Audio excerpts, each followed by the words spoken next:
बिस्मिल्लाहिर्रहमानिर्रहीम। शुरू अल्लाह के नाम से जो बड़ा मेहरबान निहायत रहम करने वाला है। आज हम बात करने जा रहे हैं फार्माकोकाइनेटिक्स एंड फार्माकोडायनेमिक्स की। सबसे पहले हम बात कर रहे हैं फार्माकोकाइनेटिक्स की। फार्माकोकाइनेटिक्स को हमने फर्स्ट लेक्चर में भी थोड़ी सी जो है इसको कवर किया था ब्रीफली। आज हम उसको डिटेल के साथ जो है वो कवर करेंगे कि फार्माकोकाइनेटिक्स का मतलब क्या है, फार्माकोडायनेमिक्स का मतलब क्या है, फार्माकोलॉजी में उसकी इंपॉर्टेंस क्या है। तो फार्माकोकाइनेटिक्स का मतलब क्या है? Pharmacokinetic is the study of the absorption, distribution, metabolism and excretion of drug. तो अगर कोई भी आपसे पूछ ले एमसीक्यूज में या वैसे आपसे पूछ ले कि व्हाट इज फार्माकोकाइनेटिक्स, तो फार्माकोकाइनेटिक्स का मतलब यह है कि ड्रग्स की एब्जॉर्प्शन किस तरह होती है, ड्रग की डिस्ट्रीब्यूशन एक जगह से दूसरी जगह उसकी डिस्ट्रीब्यूशन किस तरह होती है, ड्रग किस तरह उसकी मेटाबॉलिज्म्स होती है और किस तरह जो है वो इसकी एक्सक्रीशन होती है और वो कौन से रूट्स है जिसके जरिए से ड्रग्स की एक्सक्रीशन होती है। तो मतलब यह है what the body does to the drug, यानी ह्यूमन बॉडी ड्रग्स के ऊपर कौन सा एक्शन करता है उसको हम कहते हैं फार्माकोकाइनेटिक्स। यानी काइनेटिक्स का मतलब यह है मोशन। तो बेसिकली फार्माकोकाइनेटिक्स का मतलब यह है कि ह्यूमन बॉडी जो है ये ड्रग्स के ऊपर किस तरह एक्शन करता है। यानी जब drug we inject any injection और we give any oral medicine to a drug, तो ये ड्रग जो है आईवी रूट से या आईएम रूट से या जीआई ट्रैक्ट से ये किस तरह जाके ये अपने रिसेप्टर तक पहुंच जाता है। तो ये डिफरेंट जो है इसके मैकेनिज्म्स है। जिस तरह डिस्ट्रीब्यूशन है कि एक आईएम इंजेक्शन हम लगा दे पेन किलर्स के लिए तो वो अपनी टारगेट एरियाज तक पहुंच जाती है। इसके साथ साथ मेटाबॉलिज्म्स है, लीवर में उसकी मेटाबॉलिज्म्स होती है और जो एक्स्ट्रा और हार्मफुल केमिकल्स होती है उसकी जो है मेटाबॉलिज्म होती है। एक्सक्रीशन ऑफ ड्रग, इस तरह कुछ ड्रग जो है वो यूरिन में, स्टूल्स में या स्वीटिंग के साथ जो है उसकी सिक्रीशन होती है, एक्सक्रीशन होती है ह्यूमन बॉडी से। तो इसको हम कहते हैं फार्माकोकाइनेटिक्स। यानी फार्माकोकाइनेटिक्स का मतलब यह है कि ह्यूमन बॉडी ड्रग्स के ऊपर किस तरह अमल करता है, किस तरह ड्रग्स के ऊपर अपना एक्शन शो करता है, उसको हम कहते हैं फार्माकोकाइनेटिक। यानी सिंपली इसका मतलब यह है कि ड्रग्स की distribution, metabolisms, excretion of the drug and distribution of the drug, ये सब कंपोनेंट है किस चीज के? फार्माकोकाइनेटिक्स की। और ये सब जो है ह्यूमन बॉडी की जो है वो कैरेक्टरिस्टिक है कि ह्यूमन बॉडी ड्रग्स के ऊपर किस तरह जो है वो काम करता है, तो उसको हम कहते हैं pharmacokinetics. The process by which a drug is absorb, distributed, metabolised and eliminated by the body. तो ये भी उसकी एक एग्जांपल है कि किस तरह ड्रग जो है उसकी एब्जॉर्प्शन होती है। तो देखिए मुख्तलिफ किस्म के ड्रग्स है, उसकी डिफरेंट जो है उसकी एब्जॉर्प्शन होती है।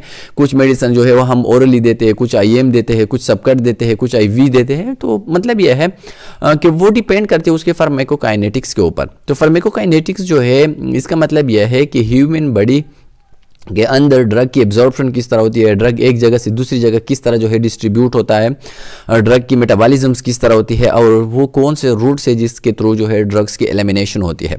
Once drug is administer it is absorb. तो देखिए जब हम एक दफ़ा एक पेशेंट को ड्रग दे दें तो उसकी जो है एब्जॉर्प्शन स्टार्ट होती है। Either we give a drugs तो oral route, either we give IM, IV, किसी भी रूट से अगर हम ड्रग्स दे दे पेशेंट को तो वो एब्जॉर्प्शन होना स्टार्ट होती है। इंटर द ब्लड, और इस तरह इसकी जो है डिस्ट्रीब्यूशन होती है ब्लड के थ्रू, यानी वो ड्रग फिर एब्जॉर्ब होकर ब्लड के थ्रू जो है किसी दूसरे एरियाज तक जो है वो ट्रांसफर हो जाता है। Is distributed to different part of the body, reach the site of action, is metabolise and then excreted. तो देखिए मतलब यह है कि जब हम एक पेशेंट को कुछ मेडिसिन देते हैं, कुछ ड्रग्स देते हैं, तो वो ड्रग्स जो है वो किसी एक टारगेट एरियाज के लिए हम उसको दे देते हैं। फॉर एग्जांपल पेन है, पेन किलर्स है, जो है एंटी मलेरियल से, कोई दूसरा एंटीबायोटिक से जब हम एक पेशेंट को देते हैं तो उसका एक टारगेट एरियाज होता है। अब देखिए ये टारगेट एरियाज तक अपनी एब्जॉर्प्शन साइट से अपनी टारगेट एरियाज तक किस तरह पहुंच जाता है और वो कौन से पाथवेज है, वो कौन से कॉन्सेप्ट है जो कि उस दरमियान में या ड्रग की जो एब्जॉर्प्शन डिस्ट्रीब्यूशन है अपनी टारगेट एरियाज तक उसकी जो पहुंच है उसको अफेक्ट कर सकती है। तो उसको हम कहते हैं फार्माकोकाइनेटिक्स। यानी बेसिकली ड्रग एब्जॉर्प्शन से लेके अपनी टारगेट एरियाज तक किस तरह पहुंच जाता है, इस प्रोसेस को हम कहते हैं फार्माकोकाइनेटिक। यानी फार्माकोकाइनेटिक ये ह्यूमन बॉडी की वो एबिलिटीज है जिसके जरिए ड्रग एक जगह से दूसरी जगह पहुंच जाता है और अपने टारगेट साइट्स, टारगेट रिसेप्टर तक जो है वो अपना पहुंच जो है उसको मेक श्योर बना लेता है। ड्रग में be transported across the membrane by passive और एक्टिव ट्रांसपोर्ट। तो देखिए दो जो है ये मैकेनिज्म्स है ट्रांसपोर्ट मैकेनिज्म्स की, यानी जब ड्रग अपने टारगेट एरियाज तक पहुंच जाती है तो वहां पे उसकी जो ट्रांसपोर्ट है अपनी रिसिप्टर तक उसकी जो एक्सेस है वो दो तरीके से होता है। एक को हम कहते हैं पैसिव ट्रांसपोर्ट। पैसिव ट्रांसपोर्ट का मतलब यह है कि सेल मेम्ब्रेन या किसी भी सेल के अंदर जब या किसी रिसिप्टर तक जब ड्रग पहुंच जाता है तो ये दो प्रोसेस के जरिए। एक को हम कहते हैं पैसिव ट्रांसपोर्ट। पैसिव ट्रांसपोर्ट का मतलब यह है कि without the use of energy जब ड्रग खुद ब खुद एक जगह से दूसरी जगह जो है वो चला जाए, वो एक एरिया से जहाँ पे उसकी कंसंट्रेशन ज़्यादा हो जो कि ब्लड है, जब ज़्यादा कंसंट्रेशन से वो कम कंसंट्रेशन की तरफ या कम कंसंट्रेशन एरियाज की तरफ जब ड्रग मूवमेंट करता है तो उसको हम कहते हैं passive transport. The drug moves across a membrane without any need for energy, यानी पैसिव ट्रांसपोर्ट के लिए किसी एनर्जी की ज़रूरत नहीं होती और ये जो है हायर कंसंट्रेशन से लोअर कंसंट्रेशन की तरफ मूवमेंट करता है। एक्टिव ट्रांसपोर्ट का मतलब क्या है? एक्टिव ट्रांसपोर्ट ये कंसंट्रेशन ग्रेडियंट के अगेंस्ट होता है, यानी लोअर से लेके हायर लेवल तक जब हम ड्रग को पहुंचा देते हैं तो उसके लिए कुछ एनर्जी की जरूरत होती है और उसको हम कहते हैं एक्टिव ट्रांसपोर्ट। यानी एक्टिव ट्रांसपोर्ट का मतलब क्या है? It is the transfer of drug against a concentration of drug against a concentration gradient and need energy. Concentration gradient का मतलब यह है कि देखिए पैसिव ट्रांसपोर्ट में ज्यादा कंसंट्रेशन से कम कंसंट्रेशन की तरफ जो है ड्रग मूवमेंट करता है, while in active transport drug जो है ये लोअर कंसंट्रेशन से हायर कंसंट्रेशन की तरफ मूवमेंट करते हैं जिसके लिए एनर्जी की जरूरत होती है। It is carried by specific carrier protein, और उसके लिए डिफरेंट कैरियर प्रोटीन्स है जो कि उसके लिए रिस्पॉन्सिबल है उसकी मूवमेंट्स की। फार्माकोडायनेमिक, अब देखिए फार्माकोडायनेमिक्स का क्या मतलब है? फार्माकोडायनेमिक्स ये दो कॉन्सेप्ट जो है ये बहुत ज़्यादा जो है इंपॉर्टेंट है एमसीक्यूज़ के लिहाज से, अक्सर इससे एमसीक्यूज़ आ जाते हैं। तो ये फर्स्ट चैप्टर के जो है इसका पार्ट है, यानी ये जिन बेसिक कॉन्सेप्ट को हमने स्टार्ट किया था डिटेल के साथ, ये उनके जो है वो पार्ट्स है। Pharmacodynamic is the study of the effect of drug on the body and there mechanism of action. अब देखिए हमने बात की पहले फार्माकोकाइनेटिक्स की, तो फार्माकोकाइनेटिक्स का मतलब यह है कि ड्रग जब फॉर एग्जांपल एक जगह पे एम इंजेक्शन या आईवी इंजेक्शन हमने लेट सपोज दे दिया, अब इसकी एब्जॉर्प्शन होती है, एब्जॉर्प्शन के बाद इसकी डिस्ट्रीब्यूशन होती है ब्लड के थ्रू, डिस्ट्रीब्यूशन के साथ इसकी मेटाबॉलिज्म होती है, यानी लीवर के जरिए जो एक्सेस या हार्मफुल केमिकल्स होती है उसको एक्सक्रीट किया जाता है, उसको जो है डिनेचर किया जाता है ताकि ड्रग की टॉक्सिकोलॉजी को प्रिवेंट किया जाए। इसके बाद उसकी जो है वो अपने रिसिप्टर तक जो है उसकी वो पहुंच है जहां पे वो अपना काम करता है। तो सबसे पहले क्या है उसकी है एब्जॉर्प्शन, डिस्ट्रीब्यूशन, इसके बाद जो है वो ड्रग की अपने एरियाज तक यानी उसकी मेटाबॉलिज्म है, और एट द एंड उसकी जो है वो एक्सक्रीशन है कि ह्यूमन बॉडी से या ब्लड के थ्रू या यूरिन के थ्रू, स्टूल के थ्रू या स्वीट के थ्रू या यानी डायफोरेसिस के थ्रू उसकी ह्यूमन बॉडी से जो है वो एक्सक्रीशन हो जाए। तो ये सारे स्टेप्स है किस चीज़ की? फार्माकोकाइनेटिक्स की। अब हम बात कर रहे हैं फार्माकोडायनेमिक्स। फार्माकोडायनेमिक्स का मतलब यह है कि जब ये ड्रग्स अपनी रिसिप्टर तक पहुंच जाए, यानी ये इन पाथवे को कवर करके इसको कंप्लीट करके अपनी रिसिप्टर तक पहुंच जाए, तो ये रिसिप्टर पे किस तरह जो है इफेक्ट करता है, किस तरह ये पेन किलर जो है ये पेन को रिलीफ करता है, एंटीफायरेक्सिक जितनी भी ड्रग्स है वो टेम्परेचर को कंट्रोल कर लेता है, किस तरह एंटीबायोटिक जो है वो माइक्रो ऑर्गेनिजम्स को किल करता है, तो उसको हम कहते हैं फार्माकोडायनेमिक्स, यानी the interaction of a drug and the receptor responsible for its action in the body.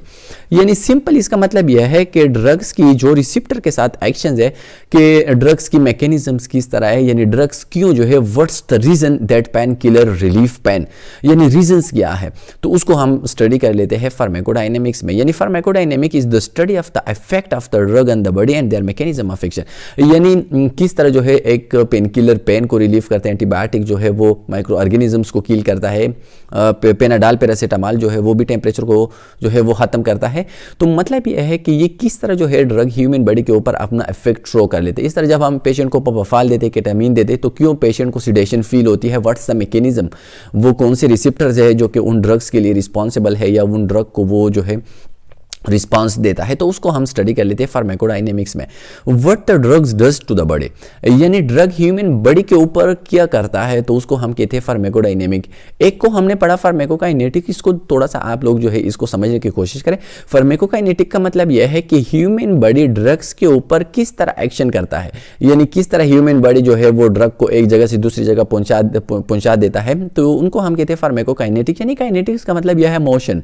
Motion का मतलब यह है कि ड्रग एक इधर जगह से दूसरी जगह पे या अपनी जो है उसकी जो इंजेक्शन साइट्स होती है उनसे वो अपने टारगेट उसका जो रिसेप्टर है उस तक वो कौन से जो है एरियाज के जरिए वो कौन से स्टेप्स है जिसके थ्रू वो मूवमेंट कर लेता है, तो उनको हम कहते हैं काइनेटिक्स। काइनेटिक्स का मतलब यह है मूवमेंट।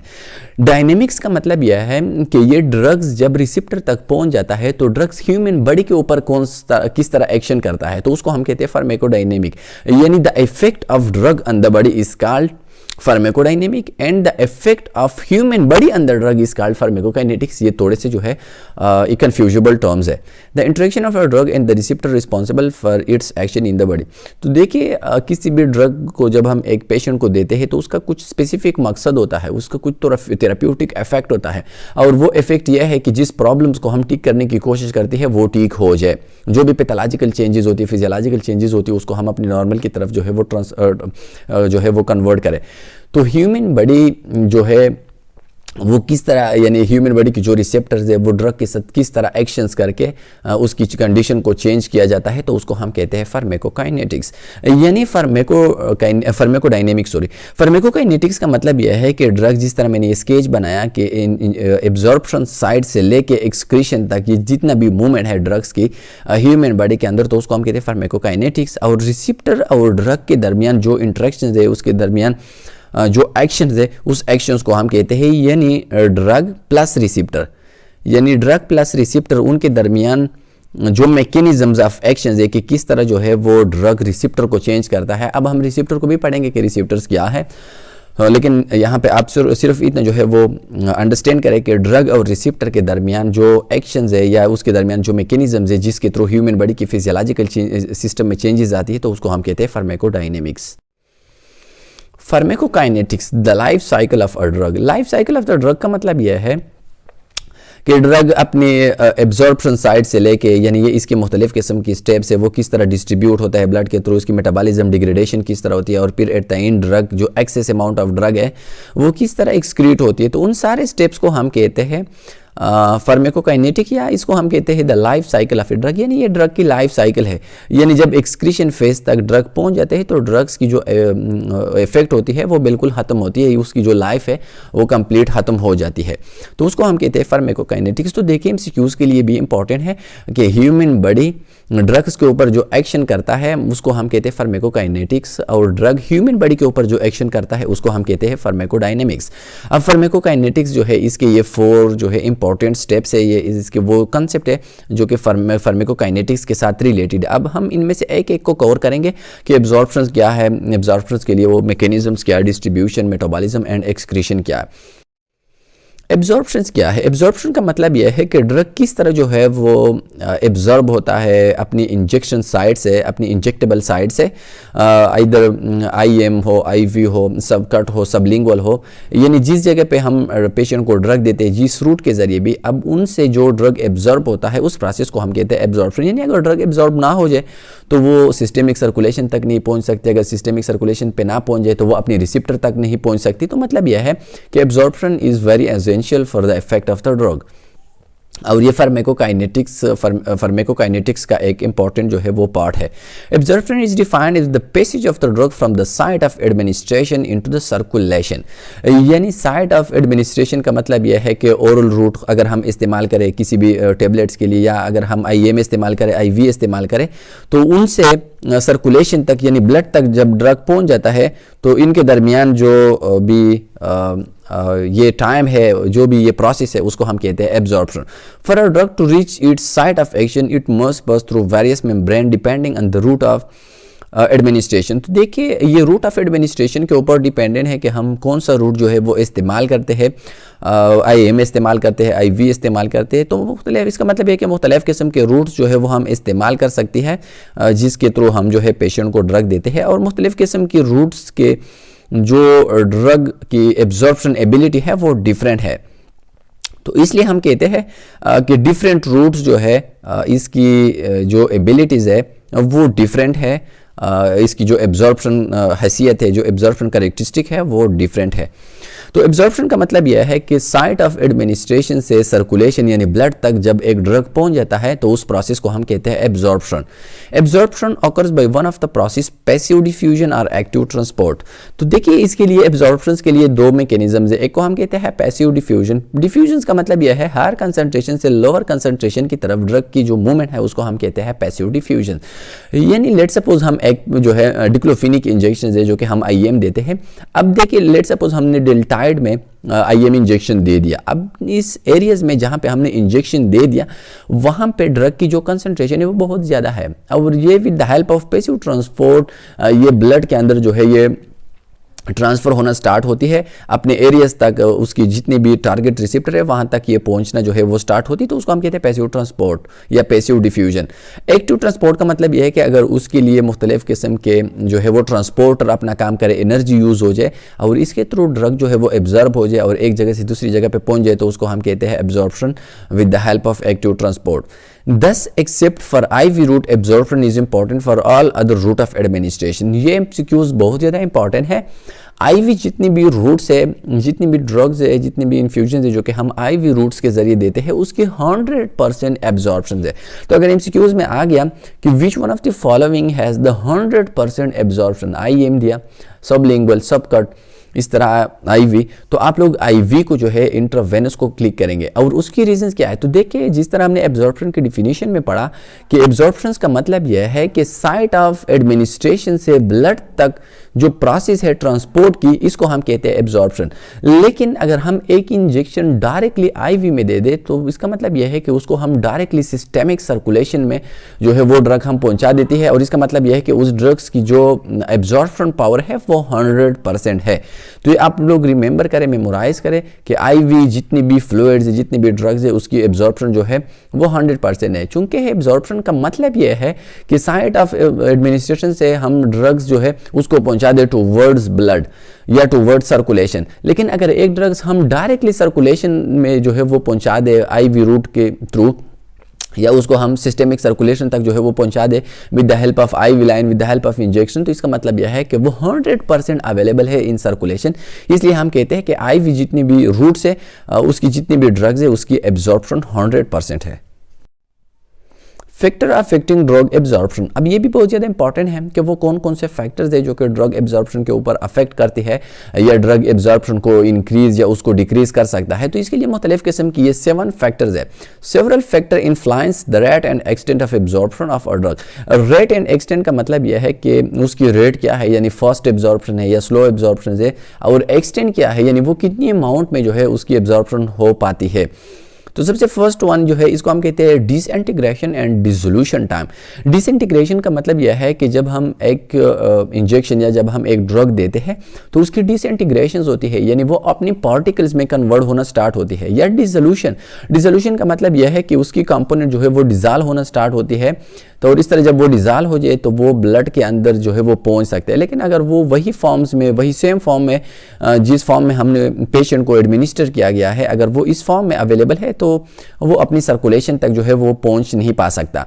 तो सबसे पहले उसकी डिसइंटीग्रेशन होती है। डिसइंटीग्रेशन का मतलब यह है कि उसकी स्प्लिटिंग्स होती है, वो अपने पार्टिकल्स में या वो अपने सब पार्ट्स में जो है वो डिवाइड होती है। फार्मूलेशन, अब ड्रग की फार्मूलेशन के ऊपर भी जो है वो डिपेंड कर सकती है कि ड्रग के फार्मूलास क्या है, उनके साथ कुछ ऐसे इंग्रेडिएंट को मिलाया तो नहीं है जो कि ड्रग की एब्जॉर्प्शन को जो है वो स्लो कर देता है, यानी ड्रग की एब्जॉर्प्शन को जो है वो स्लो कर सकता है। तो उसकी मुख्तलिफ किस्म के ड्रग्स की फार्मूलेशन होती है। कुछ ड्रग जो है उसकी फास्ट एब्जॉर्प्शन होती है, कुछ की स्लो जो एब्जॉर्प्शन होती है। पार्टिकल साइज, अब देखिए पार्टिकल साइज का मतलब यह है कि जो ड्रग हम देते हैं उसकी पार्टिकल साइज कितना है, वो सेल मेम्ब्रेन को क्रॉस कर सकता है कि नहीं, अब उनके ऊपर भी डिपेंडेंट है। यानी small particle size is important for better absorption of drug, यानी अगर उसके पार्टिकल की साइज कम है और वो जितने भी जो है आयंस चैनल्स है अगर वो उसको क्रॉस कर सकता है तो ज़ाहिर बात है उसकी जो ट्रांसपोर्ट है, उसकी जो एब्जॉर्प्शन है वो बहुत ज़्यादा फास्ट होगी। लिपिड सॉल्युबिलिटी, लिपिड जितनी भी लिपिड सॉल्युबल ड्रग्स है उसकी एब्जॉर्प्शन बहुत ज़्यादा फास्ट होती है। आप लोगों ने पढ़ा है एनाटॉमी एंड फिजियोलॉजी में कि जो सेल मेम्ब्रेन है वो लिपिड बाइलेयर्स है। लिपिड बाइलेयर्स का मतलब यह है कि इसमें लिपिड जो है वो प्रेजेंट है। अब देखिए वो ड्रग्स जो कि लिपिड सॉल्युबल्स है जब हम पेशेंट को देते हैं तो उसकी एब्जॉर्प्शन बहुत ज़्यादा फास्ट होती है, क्योंकि वो लिपिड के साथ जो है वो ईजिली बाउंड बना के वो अपनी टारगेट एरियाज तक पहुंच सकता है। Area and vascularity of the absorption surface, देखिए एरियाज और वास्कुलरिटी का मतलब यह है कि जिस एरिया को सबसे ज़्यादा ब्लड की सप्लाई हो, सबसे ज़्यादा ब्लड की सर्कुलेशन वहाँ तक हो, तो वहाँ पे अगर हम एक ड्रग को दे दें तो उसकी एब्जॉर्प्शन बहुत ज़्यादा फास्ट होती है, यानी ईजिली वो ड्रग जो है वो अपनी सर्कुलेशन तक पहुँच सकती है। तो मतलब यह है कि जो एरिया सबसे ज़्यादा वास्कुलर हो, जिसमें सबसे ज़्यादा वेन प्रेजेंट हो, सबसे ज़्यादा वहाँ पे ब्लड सर्कुलेशन हो, वहाँ तक ड्रग की जो एब्जॉर्प्शन है वो बहुत ज़्यादा फास्ट होती है। गैस्ट्रोइंटेस्टाइनल मोटिलिटी, गैस्ट्रोइंटेस्टाइनल मोटिलिटीज़ का मतलब यह है गैस्ट्रो या जीआर ट्रैक्ट की जो मोटिलिटीज़ है उसकी मूवमेंट है उसके ऊपर भी डिपेंड करते हैं। अगर वहाँ पे कोई प्रॉब्लम्स ना है, नहीं है वहाँ पे कुछ जो है वो एबनॉर्मेलिटीज़, पैथोलॉजिकल चेंजेस नहीं है, जीआर ट्रैक्ट की डिसऑर्डर नहीं है, उसकी मोटिलिटी बिल्कुल, उसकी मूवमेंट बहुत अच्छा है, तो ड्रग की जो एब्जॉर्प्शन है वो भी बहुत ज़्यादा फास्ट होगी अगर हम वो ड्रग जो है जीआर ट्रैक्ट के थ्रू या ओरल रूट के जरिए अगर हम वो दे देते हैं। 7 का मतलब ये है प्रेजेंस ऑफ फूड। तो देखिए कुछ ड्रग जो है वो अगर हम फूड आइटम के साथ दे दे तो उसकी एब्जॉर्प्शन इंक्रीज और डिक्रीज हो सकते हैं। तो मुख्तलिफ किस्म के ड्रग्स है जिसकी एब्जॉर्प्शन जो है फूड के साथ, जो भी फूड आइटम्स अगर हम उनके साथ दे दे कुछ स्पेसिफिक फूड आइटम्स, तो उसके साथ उसकी एब्जॉर्प्शन इंक्रीज भी हो सकता है और डिक्रीज भी। यूनिट ड्रग्स में फॉर्म कॉम्प्लेक्स विद फूड्स, यानी वो उनके साथ या कॉम्प्लेक्स बना देती है या such complexes are poorly absorb. Tetracycline chelate, calcium present in food so absorption decrease. तो मतलब यह है कि जो टेट्रासाइक्लिन एंटीबायोटिक है अगर हम वो उन फूड के साथ दे दे जिसमें कैल्शियम प्रेजेंट है तो टेट्रासाइक्लिन उनके साथ कॉम्प्लेक्स बना देता है और इस तरह लार्ज जो है वो कॉम्प्लेक्स बना के उसकी जो एब्जॉर्प्शन है वो डिक्रीज होती है, जो कि हमने पढ़ा है कि पार्टिकल साइज, यानी मतलब ये कि पार्टिकल साइज जो है वो इंक्रीज होता है और इस तरह ड्रग की यानी टेट्रासाइक्लिन की जो एब्जॉर्प्शन है वो डिक्रीज होती है। तो मतलब यह है कि कुछ फूड आइटम भी इस तरह है जिसके साथ अगर हम ड्रग को दे दे तो उसकी जो इफेक्ट है, उसकी जो एब्जॉर्प्शन है वो डिक्रीज होती है। PH and ionization, pH and ionization, pH का मतलब यह है यानी ड्रग्स की जो पीएच है एसिडिक है या वो बेसिक है। आयोनाइजेशन का मतलब यह है कि ड्रग जो है ये आयंस में चेंज होता है कि नहीं है, यानी जिस तरह सोडियम क्लोराइड है NaCl, अगर इसको हम सोडियम प्लस और इस तरह क्लोरीन नेगेटिव में कन्वर्ट करें तो इसका मतलब यह है कि इट्स आयोनाइजेबल, यानी आयंस में कन्वर्ट हो गया। Ionise drugs are poorly absorb, तो देखिए जितने भी आयोनाइज ड्रग है वो जो है पुअरली एब्जॉर्ब होती है और इसकी रीजन ये होती है कि वो मुख्तलिफ किस्म की जो सेल्स के अंदर आयंस होती है उनके साथ ये मिल जाते हैं, यानी सोडियम अगर किसी भी जगह पे जो है कोई दूसरा सोडियम जो है वो अवेलेबल है तो उनके साथ वो इजीली बाउंड बना लेता है। तो मतलब यह है कि जितने भी वो ड्रग्स है जो कि आयनाइज होते हैं तो उसकी एब्जॉर्प्शन जो है वो वीक होती है, क्योंकि मुख्तलिफ किस्म की जितने भी आयंस बॉडी के अंदर प्रेजेंट होती है, ब्लड के अंदर प्रेजेंट होती है, ये उनके साथ जो है वो बॉन्ड्स बना लेता है। While unionised drugs are lipid soluble and are well absorb, और जितनी भी अनआयोनाइज्ड ड्रग्स है वो लिपिड सॉल्युबल से, और लिपिड सॉल्युबल का मतलब यह है कि उसकी एब्जॉर्प्शन जो है वो बहुत ज़्यादा फास्ट होती है। तो चूंकि आयोनाइज्ड ड्रग जो है इसकी एब्जॉर्प्शन वीक है क्योंकि वो मुख्तलिफ किस्म के आयंस के साथ बॉन्ड बना लेती है, और जितनी भी अनआयोनाइज्ड ड्रग्स है वो लिपिड सॉल्युबल्स है, यानी लिपिड्स के ऊपर कोई चार्ज नहीं है, और इस तरह जो है उसकी जो एब्जॉर्प्शन है वो बहुत ज़्यादा फास्ट होती है। Acidic drug remain ionised in acidic medium of the stomach and are rapidly absorb. Acidic drug remain unionized in acidic medium of the stomach and are rapidly absorbed। तो देखिए जितनी भी एसिडिक ड्रग्स है चूँकि stomach की जो layers है वो भी एसिडिक से, हमने पढ़ा है कि वहाँ पे जो HCl है वो प्रेजेंट है और वहाँ पे जो मीडियम है वो बहुत ज़्यादा एसिडिक है। तो जितनी भी एसिडिक ड्रग्स है उसकी एब्जॉर्प्शन बहुत ज़्यादा फास्ट होती है, और जितनी भी बेसिक ड्रग्स है वो स्टोमच की जो एसिडिक मीडियम है उसके साथ न्यूट्रलाइजेशन रिएक्शन करता है, और इस तरह उसकी जो एबिलिटीज़ है उसकी जो कंसनट्रेशन है वो डिक्रीज होता है, वो डीनेचर होता है, और इस तरह उसकी जो एब्जॉर्प्शन है वो बहुत ज़्यादा कम होती है, जो लेस होती है। तो मतलब यह है कि जितनी भी एसिडिक ड्रग्स है उसकी एब्जॉर्प्शन भी बहुत ज़्यादा फास्ट होती है। और इसकी एग्जांपल क्या है, एस्प्रिन है एंड बार्बिटूरेट्स है। Basic drug are unionized when they are reach the alkaline medium of the intestine from where they are rapidly absorb pethidines and ephedrines. लेकिन कुछ ड्रग जो है वो इस तरह है कि जो कि बेसिक फॉर्म्स में है तो उनकी एब्जॉर्प्शन बहुत ज़्यादा फास्ट होती है इनसाइड द इंटेस्टाइन, चूँकि इंटेस्टाइन का जो इन्वायरमेंट है वो थोड़ा सा बेसिक टाइप का है और वहाँ पे उनकी एब्जॉर्प्शन बहुत ज़्यादा फास्ट होती है, और इसकी एग्जांपल है pethidine and ephedrines. Metabolism, some drugs may be degraded in gut, nitroglycerin glycerin and insulin. Metabolisms का मतलब यह है कि जब हम एक पेशेंट को ड्रग्स देते हैं तो कुछ ड्रग्स जो है वो गट के अंदर यानी जीआई ट्रैक्ट के अंदर उसकी मेटाबॉलिज्म्स होती है और उसकी जो है वो डिग्रेडेशंस होती है। कुछ ड्रग्स जो है वो वहाँ पे डिस्ट्रॉय होती है, जिस तरह नाइट्रोग्लाइसरीन है एंड इंसुलिन है। तो इस तरह के ड्रग्स हम कोशिश करती है कि with the help of sublingual, जिस तरह नाइट्रोग्लाइसरीन हम सबलिंगुअल देते हैं, इंसुलिन जो है वो हम सब कट देते हैं। तो वो इसलिए हम देते हैं ताकि जो स्टोमेज की मीडियम है या जो जीआई ट्रैक्ट है वो उसको डिग्रेड ना करे और उसकी एब्जॉर्प्शन जो है वो फास्ट हो जाए। Disease, the disease of the gut like malabsorption and achlorhydria result in reduce absorption of drug. तो देखिए कुछ डिजीज भी इस तरह है जो कि ड्रग की एब्जॉर्प्शन जो है इसको जो है वो डिक्रीज कर सकता है, जिस तरह माल एब्जॉर्प्शन है। तो माल एब्जॉर्प्शन का मतलब यह है कि अगर इंटेस्टाइन्स में जो विलाई है, अगर वहाँ पे ड्रग्स की जो एब्जॉर्प्शन है अगर ये बहुत ज़्यादा स्लो है, तो मतलब यह है कि ड्रग्स की जो एब्जॉर्प्शन है वो बहुत ज़्यादा जो है वो वीक होती है। लेकिन कुछ ड्रग इस तरह होती है जो कि डिफरेंट डिजीज़ की वजह से या डिफरेंट पैथोलॉजिकल चेंजेस की वजह से उसकी जो एब्जॉर्प्शन है वो बहुत ज़्यादा जो है वो अफेक्ट हो सकती है। इस तरह एक डिजीज़ है जिसको हम कहते हैं एक्लोहाइड्रिया। एक्लोहाइड्रिया का मतलब यह absence of hydrochloric acid in the gastric secretion, यानी जो गैस्ट्रिक सिक्रीशन है अगर इसमें ICL की जो अमाउंट है वो कम हो जाए तो उसकी वजह से भी मुख्तलिफ किस्म के ड्रग्स की जो एब्जॉर्प्शन है वो डिक्रीज़ हो जाता है। तो मतलब यह है कि अगर MCQs में आ गया कि डिफरेंट पैथोलॉजिकल चेंजेस वो अफेक्ट कर सकते हैं ड्रग की एब्जॉर्प्शन, तो आप लोगों ने इनको मेमोराइज करना है। ये जितने भी आप लोग जो है वो फैक्टर पढ़ते हैं, ये जितने भी आप लोग ये कॉन्सेप्ट पढ़ते हैं जो कि अफेक्ट कर सकती है ड्रग की एब्जॉर्प्शन को, और इसकी डिटेल भी हमने पढ़ा कुछ हद तक कि किस तरह जो है वो डिजीज़ को, यानी जिस तरह हमने माल एब्जॉर्प्शन के बारे में बात की, यानी माल एब्जॉर्प्शन का मतलब यह है कि इनसाइड द इंटेस्टाइन जो विलाई है उसमें एब्जॉर्प्शन नहीं होती, और जब एब्जॉर्प्शन नहीं होती किसी चीज़ की तो ज़ाहिर बात है ड्रग की भी एब्जॉर्प्शन नहीं होती, और इस तरह ड्रग की जो एब्जॉर्प्शन है वो भी अफेक्ट हो सकती है और सर्कुलेशन तक ड्रग की जो एक्सेस है वो बहुत ज़्यादा कमज़ोर होगी। स्लो एब्जॉर्प्शन, तो देखिए कुछ रूट इस तरह है जिसकी एब्जॉर्प्शन बहुत ज़्यादा स्लो है। तो जिस तरह मैंने आपको बताया कि सबसे फर्स्ट एंड 100% एब्जॉर्प्शन जो है वो है IV रूट, यानी इंट्रावेनस रूट की जो एब्जॉर्प्शन है वो बिल्कुल 100% है। ये आप लोग MCQs के लिए अपने जहन में जो है वो बिठा दे। ओरली, अब कुछ रूट इस तरह है जिसकी एब्जॉर्प्शन बहुत ज़्यादा स्लो है, जिस तरह ओरली है, यानी अगर हम ओरल रूट के ज़रिए कुछ टेबलेट या कुछ ड्रग्स दे दे तो उसकी जो एब्जॉर्प्शन है वो बहुत ज़्यादा स्लो होती है, क्योंकि वो एक लॉन्ग जो है वो प्रोसेस को कंप्लीट कर लेती है, इंटेस्टाइन स्टोमेज को, इंटेस्टाइन को, और फिर इस तरह वो जाके विलाई के अंदर उसकी एब्जॉर्प्शन होती है। तो मतलब यह है कि वो एक लेंथी प्रोसेस है। थ्रू म्यूकस मेम्ब्रेन, जो ड्रग हम म्यूकस मेम्ब्रेन के थ्रू देते हैं, जिस तरह ओरल म्यूकोसा है, सबलिंगुअल है, नाइट्रोग्लाइसरीन है, कैपोटीन है, मुख्तलिफ ड्रग्स है जो कि हम दे देते हैं। नेजल म्यूकोसा है, इंसाफिलेटेड नेजल म्यूकोसा के जरिए जिस तरह मुख्तलिफ किस्म के ड्रग्स हम नेज़ल थ्रू के ज़रिए जो है वो पेशेंट को दे देती है, मुख्तलिफ किस्म के इनहेलर्स वगैरह हम यूज़ कर लेती है, तो उसकी जो एब्जॉर्प्शन है वो बहुत ज़्यादा जो है वो स्लो है। इस तरह टॉपिकल या ट्रांसडर्मल थ्रू स्किन है, अगर हम टॉपिकल कोई जो है वो ऑइंटमेंट वगैरह लगा दे, कुछ जो है मेडिसिन स्किन के ऊपर लगा दे, तो उसकी भी एब्जॉर्प्शन बहुत ज़्यादा स्लो है। रेक्टली सपोजिटरी, रेक्टली का मतलब यह है कि अगर हम रेक्टल रूट के थ्रू कुछ जो है वो ड्रग्स दे दें तो उसकी भी एब्जॉर्प्शन बहुत ज़्यादा स्लो है। जिस तरह मुख्तलिफ किस्म की ड्रग्स का हम रेक्टल के थ्रू सपोजिटरी हम इस्तेमाल कर सकती है, रेक्टम के ज़रिए यानी एनल रूट के ज़रिए हम जो ड्रग्स देते हैं तो उसकी भी एब्जॉर्प्शन बहुत ज़्यादा जो है वो स्लो है।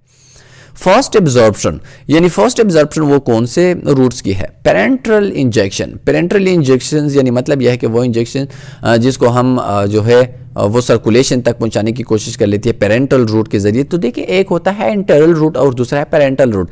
इंटेरल रूट का मतलब यह है इंटेस्टाइन्स यानी जो जीआई रूट्स है। पेरेंटल रूट्स का मतलब यह है जो रूट्स हम डायरेक्टली ब्लड तक यानी स्किन टू ब्लड या डायरेक्टली टू ब्लड जो रूट हम इस्तेमाल कर सकते हैं उसको हम कहते हैं पेरेंटल रूट। और इसमें सबसे जो मोस्ट इंपॉर्टेंट है जिसकी 100% जो है एब्जॉर्प्शन है वो है इंट्रावेनस रूट जो कि फर्स्ट लाइन पे प्रेजेंट किया गया है। तो अगर MCQ में आ गया कि which one of the following has the 100% absorption in parenteral route, तो आप लोग क्लिक करेंगे इंट्रावेनस रूट को। दूसरा जो है इसको हम कहते हैं इंट्रामस्कुलर रूट, इसकी एब्जॉर्प्शन थोड़ी सी जो है वो कम है as compare to intravenous root.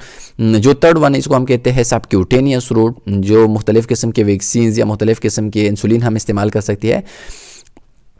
Intraperitoneal, intraperitoneal root, इसकी भी थोड़ा सा जो है अगर हम पेरिटोनियल कैविटी में हम कोई इंजेक्शन दे दें तो इसकी भी थोड़ा सा जो है वो absorption as compare to intravenous route थोड़ा सा कम है।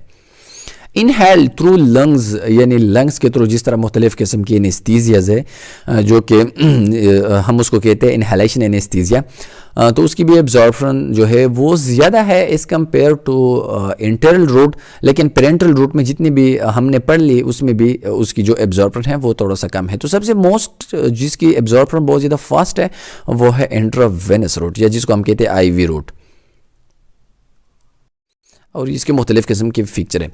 फर्स्ट मेटाबॉलिज्म, तो ये एक कॉन्सेप्ट है जिसको हम कहते हैं फर्स्ट पास मेटाबॉलिज्म, या इसको हम कहते हैं FPM। तो फर्स्ट मेटाबॉलिज्म्स का मतलब क्या है, ये कॉन्सेप्ट है एक जिसको हम पढ़ते हैं एब्जॉर्प्शंस में। तो फर्स्ट मेटाबॉलिज्म्स का मतलब क्या है, अब देखिए इसकी डिफिनीशंस अगर हम पढ़ ले, the first fast metabolism also known as pre systematic metabolism or elimination. Pre systematic metabolism or elimination, इसको आप लोग जो है समझने की कोशिश करें, यानी the first fast effect also known as pre systematic metabolism or elimination. मतलब यह है कि ड्रग जब हम एक रूट के जरिए देते हैं तो उसका मतलब ये होता है कि वो ड्रग जाके सर्कुलेशन तक पहुंच जाए और with the help of blood या with the help of circulation वो अपने रिसेप्टर तक पहुंच जाए। लेकिन कुछ drugs in between the administration site या एडमिनिस्टर साइट एंड सर्कुलेशन, उसकी जो है वो एलिमिनेशंस होती है या उसकी जो है वो मेटाबॉलिज्म्स होती है, कुछ ड्रग जो है वो वहां पे ज़ाया होता है, तो उसको हम कहते हैं फर्स्ट पास इफेक्ट।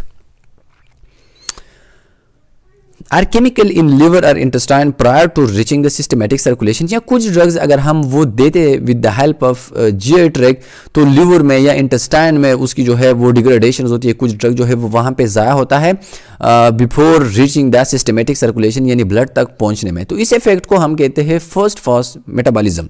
इसकी डिफिनीशन जो स्लाइड में प्रेजेंट किया गया है, first pass metabolism is the metabolism of the drug during its passage from the site of absorption to the systemic circulation, यानी ड्रग्स की वो एब्जॉर्प्शन जो कि साइट ऑफ एडमिनिस्ट्रेशन से लेके सर्कुलेशन तक होती है उसको हम कहते हैं फर्स्ट पास मेटाबॉलिज्म। तो कुछ ड्रग जो है in between these administration site and circulation, कुछ ड्रग जो है इस टाइम पे ज़ाया होता है, कुछ जो है वो डिस्ट्रॉय होती है, कुछ की मेटाबॉलिज्म होती है।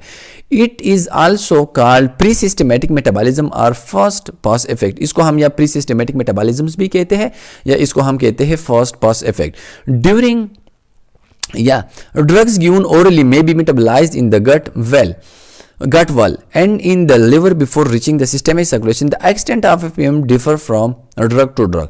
तो मतलब यह है कि कुछ ड्रग्स अगर हम लेट सपोज एक टेबलेट अगर हम दे दें ओरल रूट के थ्रू, तो कुछ ड्रग जो है वो स्टोमेज के अंदर उसकी डिग्रेडेशन होती है, कुछ ड्रग जाके लिवर के अंदर उसकी डिग्रेडेशन होती है। तो बहुत कम अमाउंट में जो ड्रग है वो अपने ब्लड सर्कुलेशन तक पहुंच जाती है, तो उस इफेक्ट को हम कहते हैं first pass metabolism. First pass metabolisms में result in partial two total inactivation of the drug. तो देखिए पार्शियल या टोटल इनएक्टिवेशन का मतलब यह है कि फर्स्ट पास इफेक्ट की वजह से कुछ ड्रग जो है उसकी डीएक्टिवेशन होती है या वो इनएक्टिवेट होती है। इनएक्टिवेट का मतलब यह है कि कुछ ड्रग हमसे जो है वो ज़ाया होता है, यानी लिवर के अंदर उसकी जो है वो डिटॉक्सिफिकेशन होती है, कुछ ड्रग जो है वहाँ पर ज़ाया होता है, जो है वो स्टोमेज के जरिए कुछ ड्रग जो है वो ज़ाया होता है। When it is partial it can be compensated by giving higher dose of particular drugs। तो मतलब यह है कि अगर ड्रग जो है वो बहुत ज़्यादा फास्ट मेटाबॉलिज्म्स के ज़रिए अगर उसकी अमाउंट जो है वो बहुत ज़्यादा जो है वो डिस्ट्रॉय होता है तो हम उस ड्रग्स की जो डोज है उसको हम थोड़ा सा बढ़ा देते हैं। तो देखिए फर्स्ट मेटाबॉलिज्म्स का मतलब क्या है, फर्स्ट मेटाबॉलिज्म्स का मतलब यह है कि कुछ ड्रग जो है एडमिनिस्ट्रेशन साइड से जब वो पहुंचने की कोशिश कर लेते हैं सर्कुलेशन तक, सर्कुलेशन सिस्टम तक, तो इन बिटवीन द एडमिनिस्ट्रेशन साइड और सर्कुलेशन कुछ ड्रग जो है वो ज़ाया होता है। तो हमारा जो मेन कॉन्सेप्ट है, हमारा जो मेन कंसर्न है वो ब्लड के अंदर जो ड्रग्स की अमाउंट है उनके साथ है, यानी वो ड्रग जाके किसी रिसेप्टर के साथ जो है वो बाइंड बना के उसके ऊपर अपना एक्शन शो करता है। लेकिन अगर फर्स्ट मेटाबॉलिज्म के जरिए बहुत ज़्यादा किसी ड्रग्स की जो अमाउंट है वो ज़ाया होता है तो हम उसकी जो डोज डोज है वो थोड़ा सा इंक्रीज करते हैं ताकि उसकी बायो अवेलेबिलिटी को या उसकी जो सर्कुलेशन के अंदर अमाउंट है उसको हम इंक्रीज किया जाए। तो उसका मेन मकसद ये है, यानी अगर कोई आपसे पूछ ले कि फर्स्ट मेटाबॉलिज्म को हम क्यों पढ़ते हैं, तो इसका मेन मकसद यह है कि हमने मेक श्योर करना है ड्रग की बायो अवेलेबिलिटी को, कि हमारे पास सफिशिएंट अमाउंट में ड्रग जो है वो अवेलेबल हो सर्कुलेशन के अंदर। और अगर किसी फर्स्ट मेटाबॉलिज्म्स के जरिए ड्रग जो है वो डीएक्टिवेट या इनएक्टिवेट होता है, तो हम कोशिश कर लेते हैं कि उसकी डोज को हम बढ़ा दें ताकि हमारे पास टारगेट्स जो ड्रग्स की अमाउंट है, बायो अवेलेबिलिटी है, उसको हम जो है वो achieve. Bioavailabilities and bioequivalence. Bioavailability and bioequivalence ये क्या है? Bioavailability is the fraction of the drug that reach the systemic circulation following administration of any route IV 100% bioavailability. Bioavailability इसका मतलब यह है कि ड्रग्स की वो फ्रैक्शंस का मतलब यह है कि अगर ड्रग की फॉर एग्जांपल 100 mg अगर हम कोई ड्रग लेट सपोज एक पेशेंट को दे दे, तो अब इन 100 में से वो कितना ड्रग्स है जो कि पहुंच जाता है इनटू सिस्टमेटिक सर्कुलेशन, यानी ब्लड तक जो है वो पहुंच जाता है, कितना अमाउंट है। यानी लेट सपोज अगर एक ड्रग जो है वो 100 में से 50 mg जो है वो पहुंच गया, तो इसका मतलब यह है कि उसकी बायो अवेलेबिलिटी जो है वो है 50 mg। और अगर कोई जो है वो ड्रग है वो 100% पहुंच जाते हैं, जिस तरह IV रूट से, यानी डायरेक्टली हम जो है वो सिस्टमेटिक सर्कुलेशन तक ड्रग को हम पहुंचाने की कोशिश करते हैं, तो उसकी जो बायो अवेलेबिलिटीज है वो है 100%। यानी बायो अवेलेबिलिटी ड्रग्स का वो रेशियो है, ड्रग्स की वो फ्रैक्शंस है जो कि सिस्टमेटिक सर्कुलेशन तक पहुंच जाता है। तो देखिए फर्स्ट मेटाबॉलिज्म्स को जो हमने पढ़ा उसमें हम बायो अवेलेबिलिटी को मेक श्योर करने की कोशिश करती है। यानी बायो अवेलेबिलिटी जिस तरह हमने पढ़ा ड्रग्स का वो पार्ट, ड्रग्स का वो amount as compare to total amount. यानी अगर हम जिस तरह मैंने आपको बताया अगर 100 mg का एक टेबलेट है, अब इन 100 mg में से वो कितना अमाउंट है ड्रग्स का जो अपने इंजेक्टेबल साइड से ब्लड तक पहुंच जाता है, तो ब्लड के अंदर ड्रग का जो अमाउंट है उसको हम कहते हैं बायो अवेलेबिलिटी। और बायो अवेलेबिलिटी जो IV रूट्स है उसकी 100% बायो अवेलेबिलिटी MCQs के लिए बहुत ज़्यादा इंपॉर्टेंट है कि which one of the following route has the 100% bioavailabilities. तो उसमें जो मोस्ट इंपॉर्टेंट या जिसकी 100% बायो अवेलेबिलिटी है उसको हम कहते हैं IV रूट। बायो इक्वलेंस क्या है? अगर दो ड्रग्स की हम बायो अवेलेबिलिटीज को कंपेयर करने की कोशिश करें तो उस कंसेप्ट को हम कहते हैं बायो इक्वलेंस। यानी दो ड्रग्स की अगर हम बायो अवेलेबिलिटीज को कंपेयर करें तो उसको हम कहते हैं bioequivalency. It is the study of comparison of bioavailabilities of different formulation of the same drugs. तो देखिए ये हम इस तरह भी कर सकते हैं कि लेट सपोज हम एक ड्रग जो है वो IV रूट के जरिए देते हैं, एक ड्रग को हम IM रूट के जरिए देते हैं, एक ड्रग को हम ओरल रूट के जरिए हम देते हैं। अब हम उनमें से हर एक की जो है वो बायो अवेलेबिलिटीज को देख करते हैं कि एक ड्रग की मुख्तलिफ रूट के जरिए ब्लड तक पहुंचने की एबिलिटीज कितना है। अगर हम ये कंपेयर करें कि ओरल रूट का IM रूट के साथ जो है वो कंपेरिजन कितना है, IM रूट का IV के साथ जो है वो कंपेरिजन कितना है, तो उसको हम कहते हैं बायो इक्वलेंसी।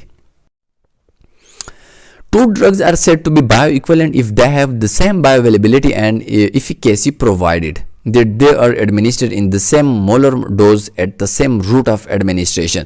तो देखिए बायो इक्वलेंसी टू ड्रग्स इसको हम बायो इक्वलेंट कहते हैं अगर उसकी बायो अवेलेबिलिटी जो है वो सेम है और इसकी जो इफेक्ट है वो भी, इसकी जो इफिकेसी है, उसकी जो इफेक्टिविटीज़ है वो भी सेम है। अगर हम किसी रूट के ज़रिए, किसी एक रूट के ज़रिए हम उसको दे दें, तो वो ड्रग्स जिसको हम बायो इक्वलेंट कहते हैं वो दो ड्रग्स है वो। अब देखिए ये ड्रग जो है ये डिफरेंट ड्रग्स हो सकते हैं जिसकी बायो इक्विवेलेंसी जो है वो सेम हो। इंपॉर्टेंट ऑफ बायो इक्विवेलेंसी, यानी हम बायो इक्विवेलेंसी को हम क्यों पढ़ते हैं, जिस तरह हमने फर्स्ट मेटाबॉलिज्म्स के जरिए कि हमने बात की कि वो हम क्यों पढ़ते हैं, अब इस तरह बायो इक्विवेलेंसी की हम जो है वो बात क्यों करते हैं। It is necessary for generic substitution. जब किसी भी ड्रग की जेनेरिक सब्सटीट्यूशन की जाती है, जब किसी ड्रग्स को डिज़ाइन किया जाता है, तो उसके लिए ये बहुत ज़्यादा इंपॉर्टेंट है कि उसकी बायो अवेलेबिलिटी को जो है उसको मेक श्योर बना दे। Generic product are usually cheaper than brand product. जितने भी जेनेरिक प्रोडक्ट है वो थोड़े से चीपर है, उस थोड़े से जो है वो सस्ते हैं देन ब्रांडेड प्रोडक्ट, जितने भी ब्रांडेड प्रोडक्ट है। तो मतलब यह है कि मुख्तलिफ़ किस्म की ड्रग की जो डिज़ाइंस है जब इंडस्ट्रीज़ में उसको डिज़ाइन किया जाता है, उसकी जितनी भी इंडिकेशंस, काउंटर इंडिकेशन उसको डिज़ाइन किया जाए, तो उस वक्त जो है वो बायो इक्विवेलेंसी या bio availability is most important. और ये मुख्तलिफ़ किस्म की ड्रग्स है सीरम कंसंट्रेशन है, यानी ये टाइम्स है और किसी ड्रग की सीरम कंसंट्रेशन है इनिशियल जब हम एक ड्रग को जो है वो दे देते हैं तो उसकी जो एबिलिटीज़ होती है मुख्तलिफ रूट्स के ज़रिए भी हम उसको जो है वो देख सकते हैं। तो वो थोड़ा सा जो है उसकी बायो अवेलेबिलिटी इंक्रीज़ होती है और फिर जब टाइम गुजर जाता है तो ड्रग की जो है वो एब्जॉर्प्शन होती है, उसकी जो है मेटाबॉलिज्म होती है और इस तरह ड्रग की जो बायो अवेलेबिलिटीज़ है वो जो है वो डिक्रीज़ होना स्टार्ट होती है। फैक्टर अफेक्टिंग बायो अवेलेबिलिटी, वो कौन से फैक्टर्स है जो कि बायो अवेलेबिलिटी को अफेक्ट कर सकते हैं? Physical properties of the drug, यानी ड्रग की जो सॉल्युबिलिटीज है उसके ऊपर भी वो डिपेंड कर लेती है। अगर ड्रग जो है वो लिपिड सॉल्युबल है तो उसकी बायो अवेलेबिलिटी बहुत ज़्यादा होगी। अगर ड्रग जो है वो आयोनाइज फॉर्म में कन्वर्ट होती है उसकी बायो अवेलेबिलिटी कम होगी। अगर ड्रग अनआयोनाइज है तो उसकी बायो अवेलेबिलिटी जो है वो बहुत ज़्यादा होगी। अगर ड्रग जो है वो एसिडिक है तो उसकी बायो अवेलेबिलिटी ज़्यादा होगी। द ड्रग फार्मूलेशन, ड्रग की जो फार्मूलाज होती है उसके ऊपर भी डिपेंड कर लेती है, यानी ड्रग्स वो कौन से फार्मूलेज, वो कौन से उसका जेनेरिक या उसकी उस ड्रग्स की जो है वो एपेक्स जो है उसकी एबिलिटीज़ क्या है। गेस्ट्रिक इम्पिटाइंग टाइम्स, गेस्ट्रिक इम्पिटाइम्स टाइम के ऊपर भी, यानी अगर गेस्ट्रिक मोटिलिटी बहुत ज़्यादा है तो ड्रग जो है वो बहुत ज़्यादा फास्ट जो है वो इंटेस्टाइन तक पहुँच जाके वो उसकी जो है वो बायो अवेलेबिलिटीज़ यानी सर्कुलेशन तक वो पहुंच सकता है। तो मुख्तलिफ किस्म की जो गेस्ट्रिक इम्पिटाइंग टाइम है, गेस्ट्रिक टाइम्स है, उसके ऊपर भी डिपेंड कर लेती है। कंडीशन ऑफ द जेट्रिक की डिजीज़, जिस तरह हमने बात की, pH in the stomach, pH of the stomach, इसके ऊपर भी डिपेंड कर लेती है। First effect morphine, isosorbide, dinitrates, तो मुख्तलिफ किस्म की ड्रग्स है जो कि फर्स्ट इफेक्ट के जरिए वो बहुत ज़्यादा जो है वो डिनेचर होती है। तो उसके ऊपर भी डिपेंड कर लेती है कि अगर फर्स्ट मेटाबॉलिज्म के जरिए उसकी डिनेचरेशन बहुत ज़्यादा होती है, वो बहुत ज़्यादा डिग्रेड होता है, तो उसकी बायो अवेलेबिलिटी बहुत ज़्यादा कम होगी। सरफेस एरिया फॉर एब्जॉर्प्शन, अगर सरफेस एरिया बहुत ज़्यादा हाई है जिस तरह लंग्स की है तो बायो अवेलेबिलिटी उसकी बहुत ज़्यादा होगी उस ड्रग्स की। Drug interaction, antacid, clarithromycin, drug की इंटरेक्शंस भी के ऊपर भी डिपेंड कर लेती है। कुछ ड्रग इस तरह होती है कि वो एक दूसरे की इफेक्ट को जो है वो कैंसिल करते हैं और इस तरह उस ड्रग की बायो अवेलेबिलिटी बहुत ज़्यादा कम होती है। ड्रग फूड इंटरेक्शन, ड्रग और फूड की इंटरेक्शन, जिस तरह हमने क्लेरिथ्रोमाइसिन की एग्जांपल ले ली कैल्शियम कंटेनिंग फूड के साथ, तो उसके ऊपर भी जो है वो बायो अवेलेबिलिटी डिपेंडेंट है और इस तरह अगर कॉम्प्लेक्सेस बन जाते हैं तो उसके ज़रिए जो है वो अवेलेबिलिटी, बायो अवेलेबिलिटी वो डिक्रीज होती है। डिस्ट्रीब्यूशन का मतलब यह है कि देखिए एब्जॉर्प्शन के ज़रिए जो है वो किसी एडमिनिस्ट्रेशन रूट से ड्रग जो है वो सर्कुलेशन तक पहुंच गया। अब ब्लड का काम यह है कि वो इस ड्रग को अपने रिसिप्टर तक पहुंचा दे। तो ब्लड के ज़रिए ये ड्रग जो अपने रिसिप्टर साइड तक पहुंच जाता है, इस प्रोसेस को हम कहते हैं distribution. After a drug reaches the systematic circulation, it gets distributed to various tissue. It should cross several barriers before reaching the site of action. तो देखिए मुख्तलिफ किस्म की इसके लिए बैरियर्स है, मुख्तलिफ किस्म की ह्यूमन बॉडी की प्रोटेक्टिव मैकेनिज्म्स है जिसको क्रॉस करके एक ड्रग अपनी रिसिप्टर तक पहुंच जाता है। Like absorption, distribution also involves the same process, filtration, diffusion and specialised transport. तो डिस्ट्रीब्यूशन के लिए भी देखिए फिल्ट्रेशन है, डिफ्यूजन है, स्पेशलाइज्ड ट्रांसपोर्टर्स है, मुख्तलिफ किस्म के आइंस चैनल्स है, तो उसके जरिए जो है वो ड्रग्स की डिस्ट्रीब्यूशन जो है वो अफेक्ट हो सकती है। Various factors determine the rate and action of distribution. They are lipid solubility, ionization, blood flow and binding to plasma protein. और इसको हमने तकरीबन जो है मेजॉरिटी को हमने कवर किया कि किस तरह जो है वो लिपिड सॉल्युबिलिटी जो है वो ड्रग की डिस्ट्रीब्यूशन को अफेक्ट कर सकती है। आयनाइजेशन जो है यानी वो ड्रग्स जो कि आयंस में कन्वर्ट होती है उसकी डिस्ट्रीब्यूशन स्लो होगी। ब्लड के जरिए जिस जगह पे ब्लड की सप्लाई बहुत ज़्यादा हाई है तो ब्लड की ड्रग की जो डिस्ट्रीब्यूशन है वो बहुत ज़्यादा हाई होगी। And binding to plasma protein, अगर ब्लड की जो प्लाज्मा प्रोटीन है अगर उनके साथ जो है वो बांड बना लेता है तो उसके जरिए ईजिली जो है उसकी डिस्ट्रीब्यूशन होती है और उन ड्रग की जो डिस्ट्रीब्यूशन है वो बहुत ज़्यादा फास्ट होगी। Unionised and lipid soluble drugs are widely distributed throughout the body. जिस तरह हमने बात की कि जितनी भी अनआयोनाइज्ड ड्रग्स है, जितनी भी लिपिड सॉल्युबल ड्रग्स है, जितनी भी प्रोटीन बाइंडिंग ड्रग्स है जो कि ब्लड के प्लाज्मा के जो प्रोटीन है उनके साथ बांड बना लेता है तो उसकी डिस्ट्रीब्यूशन बहुत ज़्यादा फास्ट होती है। और अगर कोई ड्रग्स जो है वो आयोनाइज्ड है, जो है वो लिपिड सॉल्युबल नहीं है या वो ब्लड की जो प्लाज्मा प्रोटीन है उनके साथ बांड नहीं बना लेता तो उसकी जो डिस्ट्रीब्यूशन है वो as compare to unionised and lipid soluble drugs वो थोड़ा सा